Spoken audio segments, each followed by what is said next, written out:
Kembali lagi di Syamar TV, bareng lagi bersama gue Elvan dan ada Gua Maru. Kevin. Nah, ini dia legenda nih. Cuman ada di video pertama. Lalu Tiba-tiba yang- nongol lagi. Iya nongol lagi. Nah, jadi kita mau bahas apa nih sekarang? Kita mau bahas kurban nih. Tentang kurban. Jadi banyak yang nanya kali ya. Indonesia.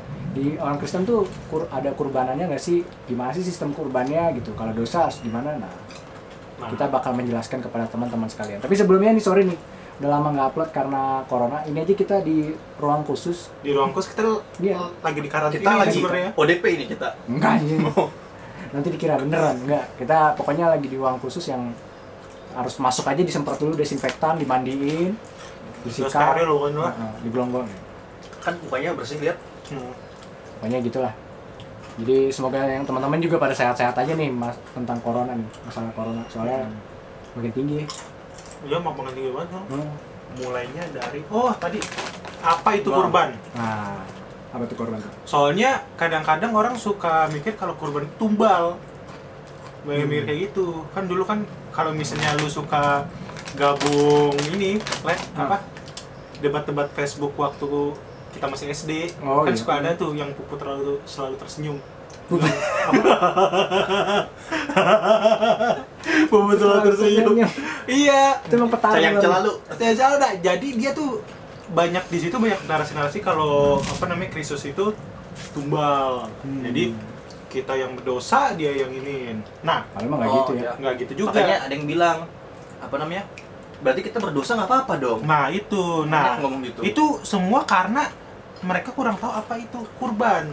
Jadi kurban itu dari kalau bahasa Ibrani kan korban, diambil dari kata kerub.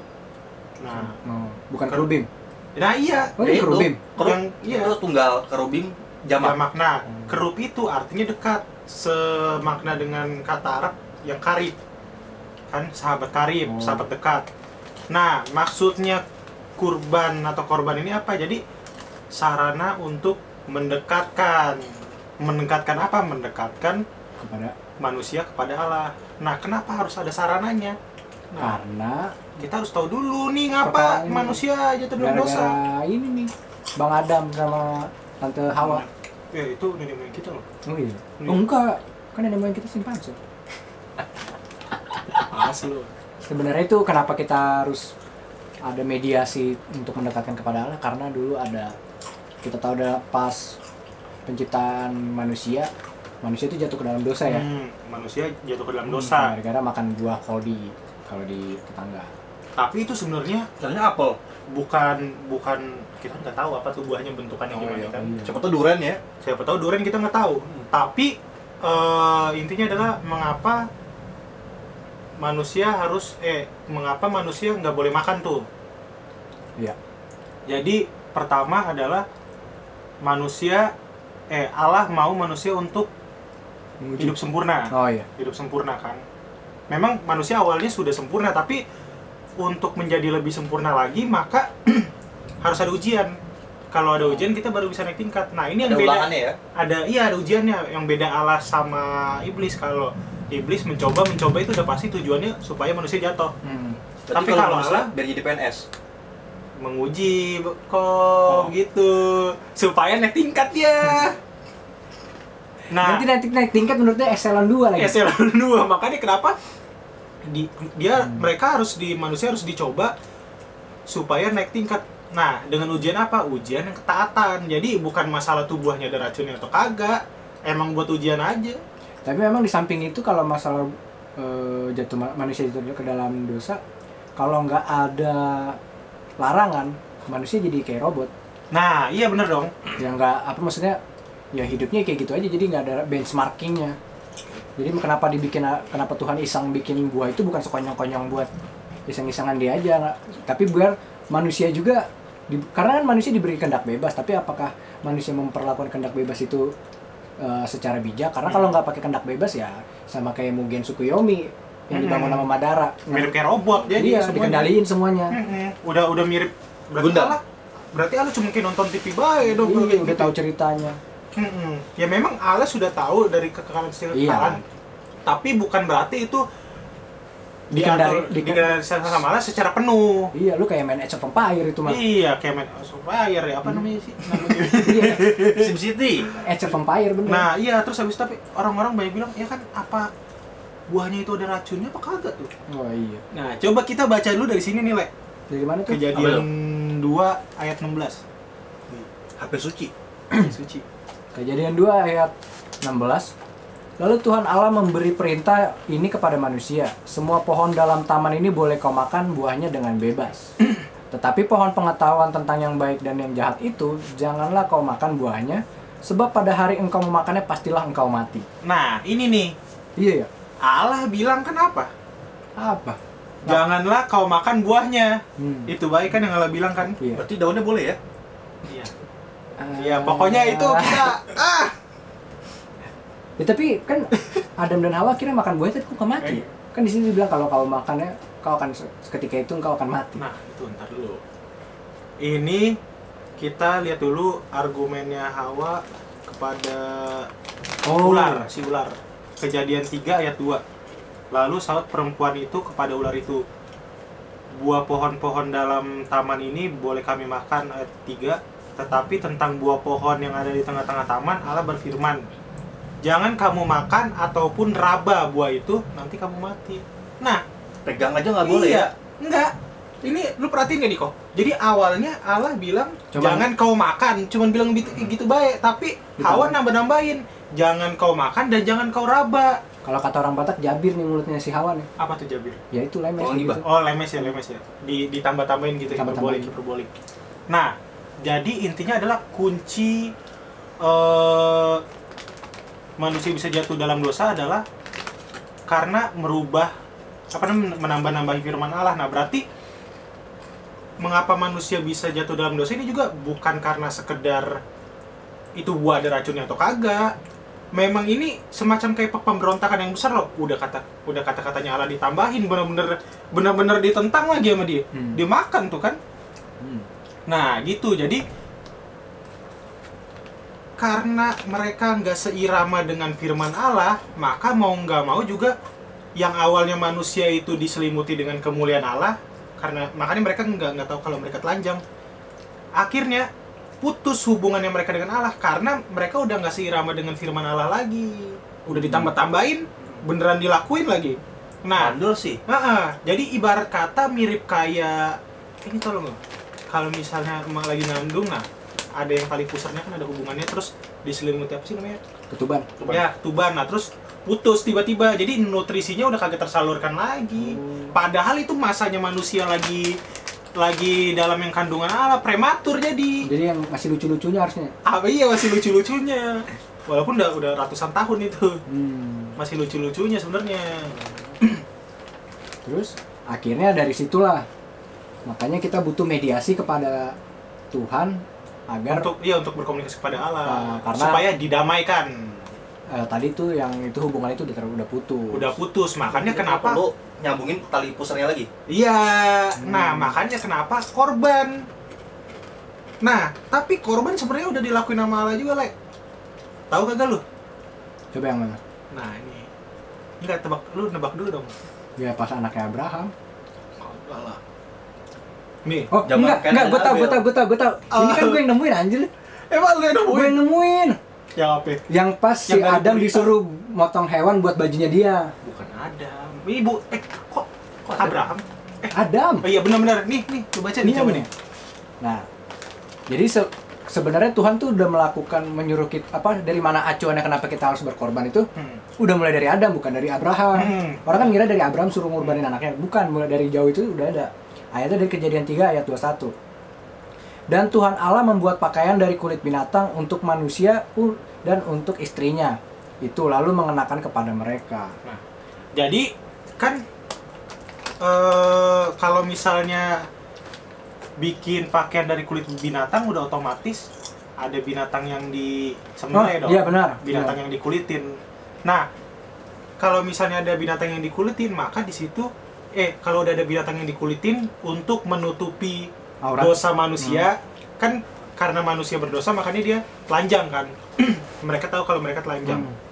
Nah, abis itu ditutupin pakai Kulit hewan. kulit. Iya. kulit hewan. Nah, kulit hewan kan nggak sekonyong-konyong ada gitu. Udah pasti ada hewannya, Yang disembelih. disembelih, dikulitin. Nah, inilah kurban pertama. Kurban pertama yang ada. Jadi hewannya apa? Iya, kita nggak tahu apaan. Dia nggak tahu. Jangan-jangan ular lagi yang abis. Tapi di sini hin nebak-nebak dong. hin pertama untuk kemudiannya prosesi kejadian Kristus. Ini hin pertama. Iya, ini udah yang semacam yang kode-kodenya gitu Kode-kodenya. ya. Kejadian 3 ayat 15. Aku akan mengadakan permusuhan antara engkau, maksudnya nih si ular nih, dan perempuan ini, antara keturunanmu, keturunan Hawa dan keturunannya, keturunan si ular. Keturunannya akan meremukkan kepalamu dan engkau akan meremukkan tumitnya. Nah, ini adalah lambang daripada inkarnasi dan penyaliban Kristus. Ini kalau dalam ini yang kode lagi, kalau bapak-bapak gereja bilang apa nih? Proto evangelion. Jadi ini nih Injil yang pertama, karena di sini Kristus sudah diberitakan. Kenapa Kristus sudah diberitakan? Karena pertama, antara engkau dan perempuan ini, antara keturunanmu dan keturunannya. Nah, sedangkan kalau dalam tradisi Yahudi itu nggak ada keturunan perempuan, nggak ada keturunan perempuan itu. Oh iya benar, kan patriarki. Iya. Nah, kok di sini dibilangnya keturunan perempuan? Ini perempuan punya keturunan, berarti apa tuh, Le? Berarti Bunda Maria. Bunda Maria. Iya, gue baru Iya, perawan yang bisa melahirkan. Nah, itu Kristus kan. Nah, terus habis itu keturunannya akan meremukkan kepalamu. Ini lambang yang penyaliban Kristus, karena di bawah kayu salib Kristus itu ada makam Adam. Itu beneran nggak sih? Itu menurut tradisi ya? Iya, menurut yang tradisi gereja. Tapi kita ambil itu. Coba besok kita gali yuk. Boleh, tapi kita ambil tradisi itu aja sekarang. Bahwa kematian Adam ini diinjak, tapi tumitnya Kristus diremukkan. Kan disalib dipantek kan? Tumitnya dia. Bahasa Betawi pisan dipantek anjing. Iya, dipantek. Di sini perannya Yesus itu adalah iya, sebagai perannya domba Paskah. Jadi dulu Paskah bukan Paskahnya orang Kristen, Paskahnya orang Yahudi. Orang Yahudi dulu Paskah harus mengorbankan domba yang tidak bercacat, jadi nggak ada tompelnya sama sekali. Nggak bercacat, terus umurnya baru berapa tahun. Nah, itu. Pokoknya ada syarat-syaratnya banyak deh. Ada. Ntar coba bisa dilihat listnya sendiri ya. Itu pokoknya prosesi pertama itu mulai dari katakanlah kalau sekarang ritus ya. Ritus pertama itu mulai dari dikandangin. Jadi mau dikandangin pun ada ya mungkin nggak tahu kita didoain atau gimana gitu. Mulai dikandangin. Nah, ini sama waktu Yesus. Yesus dikandanginnya kapan? Waktu Minggu Palma. Dia kan masuk Yerusalem, diarak-arak, udah. Yesus dikandangin tuh di Yerusalem.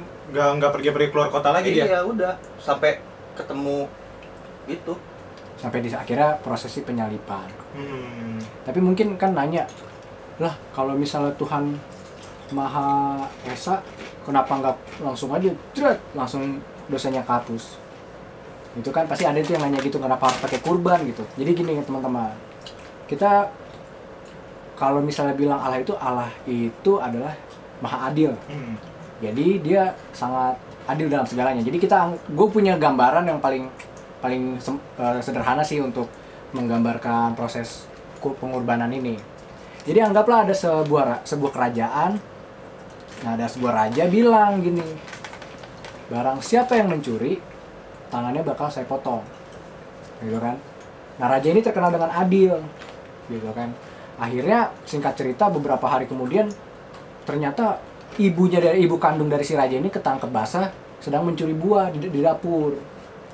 Terus akhirnya semua prajurit kerajaan tangkap ibunya dong, terus dibawa ke raja. Ini raja, ibumu mencuri buah. Sebagai konsekuensinya tangannya harus dipotong. Nah, tapi kan raja kan gimana ya? Dia adil, dia sangat adil, tapi dia sangat juga mengasihi ibunya gitu. Jadi karena begitu besar kasih rajanya kepada ibunya, maka ya udah hukum tetap berjalan, tapi biar tangan aku yang dipotong. Benar. Jadi Tuhan Yesus kayak gitu. Jadi dia dulu bilang karena sudah terlanjur manusia jatuh ke dalam dosa.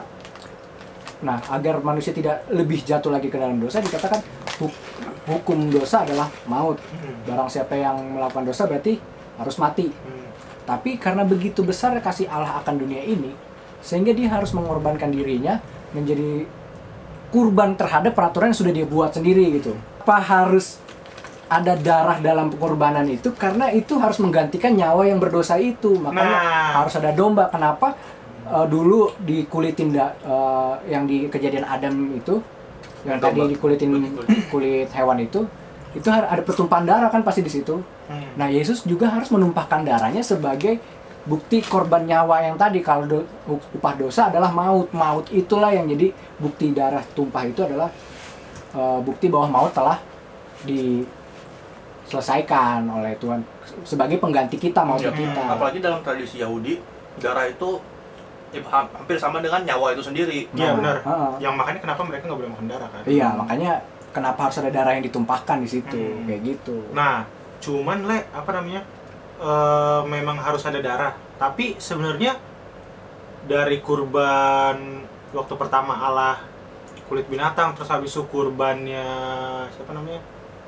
Habel, kurbannya Abraham, Ishak, Yakub, kurbannya bangsa Israel semuanya itu sebenarnya cuman bayangan aja. Jadi sebenarnya mereka tidak diselamatkan dengan binatang. Iya. Mereka tetap diselamatkan dengan Allah. Itu cuma kayak misalnya di Kolose 2 ayat 17, semuanya ini hanyalah bayangan dari apa yang harus datang. Sedang wujudnya ialah Kristus. Makanya ya Kristus datang agar kurban itu menjadi solid. Benar. Jadi kita nggak melakukan kurban terus-terusan. Makanya kurban dulu itu cuman semacam yang kode-kode doang. Jadi ini bakal terjadi loh besok. Iya, jadi makanya kenapa Yesus datang ke dunia menjadi kurban bakarannya kita, supaya jadi solid gitu, benar-benar langsung anak Allah. Jadi kenapa kita nggak melakukan kurban lagi sampai sekarang, Kristen tidak melakukan kurban? Ya karena sudah ada Yesus yang berkorban untuk kita. Kalau gue dapat yang analogi dari seorang yang pernah mengajar gue dulu gini. Gue lihat waktu. 22 menit. Allah itu adil dan Allah itu kasih. Nah, kalau Allah itu adil, sudah pasti orang dosa sekecil apapun harus dikejar dong. Harus mati tuh orang. Tapi kalau Allah itu kasih, berarti dosa segede apapun harus dimaafin. Nah, makanya harus ada pendampingnya kan, kurban. Nah, tapi masalahnya kalau kurbannya itu hewan, iya, kalau kurbannya itu hewan berarti Allah nggak maha kasih, karena dia manusia yang berdosa, malah kambing yang dimatiin kan. Nah, berarti ngomong kambingnya lucu banget, malah kambing. Nah, berarti win-win solusinya gimana nih? Supaya Allah maha adil dan Allah maha kasih, ya Allah sendiri yang harus. Ya tadi yang gue bilang, udah bilang ya? Yang rajanya motong tangannya sendiri. Oh iya, benar. Emaknya kagak dihukum karena mencuri, karena begitu besar kasihnya. Tapi bukan berarti kita boleh berdosa selamanya. Nah, iya. Nah, itu akan lanjut ke seri tentang keselamatan. Tentang keselamatan itu yang beda lagi nanti. Beda lagi, karena pasti panjang juga. Nah, tapi masih ada bahasan terakhir nih. Apa tuh? Tentang kurban yang kekal. Jadi sebenarnya kurban yang kekal. Jadi Kristus itu melakukan ritus pengorbanan seperti yang ada pada zaman Israel kuno. Misalnya di Israel kuno kan ada tuh 2 domba, terus yang satu dilepasin, yang satu dikurbanin. Nah, itu mirip kayak waktu Kristus mau disalib, ada Yesus Kristus, ada Yesus Barabas. Yesus Barabas dilepasin, Kristus jadi korban. Ini yang Yesus Barabas itu yang waktu ketika Pilatus ya. Pilatus nawarin mana yang mau dibebasin? Siapa mau dibebasin? Barnabas. Nah, itu namanya juga Yesus juga. Yesus Barabas. Iya, Yesus Barabas. Baru tahu gua. Kurang gaul lu. Kurang jauh kan? Kurang jauh ya. Nah, terus habis ritusnya itu Israel, bangsa Israel mengucapkan salibkan dia yang dosanya mereka di ritus agama Israel kuno. Nah, di sini digantikannya mereka bilang salibkan dia kan. Baru itu juga dosanya mereka yang menyalibkan dia. Oh iya ya. Baru setelah itu Kristus diarak, kan domba kan diarak juga diarak, baru disembelih ini disalib. Tapi kalau domba itu dia udah habis disembelih, dibakar, asapnya doang naik ke Allah. Nah, kalau Kristus kagak, dia udah disembelih tapi ternyata dia itu nggak mati, bangkit lagi. Bukan cuman asapnya doang yang naik ke Allah, diri Kan kurban nggak asap. dia sebagai kurban juga naik ke Allah. Jadi kalau kurban Israel habis jadi asap.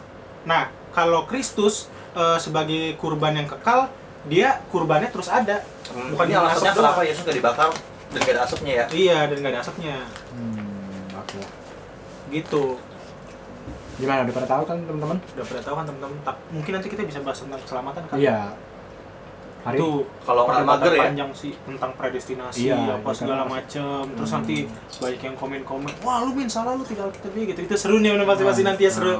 Karena kita tahan dulu bahasannya ya. Karena kalau keselamatan ini hampir beberapa daerah mempunyai versi yang Sangat berbeda sangat jauh. beda. Oh iya. Jangankan Katolik apa Protestan aja, Lutheran dan Calvinis yang tetanggaan aja Heeh. kontra banget masalah itu. Adik abang bener ya. Padahal ada abang. Jadi sekian dulu untuk video kali ini. Iya, sekalian. Kalau Nah. misalnya punya artikel atau punya pemikiran atau apa, bisa kirim ke kita. Udah. Kita kan ada web tuh. Nah, kalau ini kan Ada di email apa email kita yang baru? Pada epokan siap. Ntar di bawah dah. Di bawah ada. Gue lupa. Ada pokoknya itu. dan ntar bisa dikirim ke kita lah pokoknya. Siapa tahu kita bahas kan? Jadi sekian dulu untuk video kali ini. Kalau misalnya mau ada, silakan komen di bawah, like dan subscribe. Set kayak YouTuber. Itu baru. Loncengnya. Kalau mau foto-fotonya Maruhal yang eksklusif bisa ada Patreonnya. Ayo. Ntar ada Patreonnya. Nah, Musa dengan sarung ya. ini Musa dengan sarung, si Juragan Kamer. Oke, terus jangan lupa nonton terus, share ke teman-temannya, Share ke kakak-kakak sekolah minggu juga jangan lupa. biar pengetahuan kita bertambah. Hmm. Oke, thank you for watching and see you on the next video.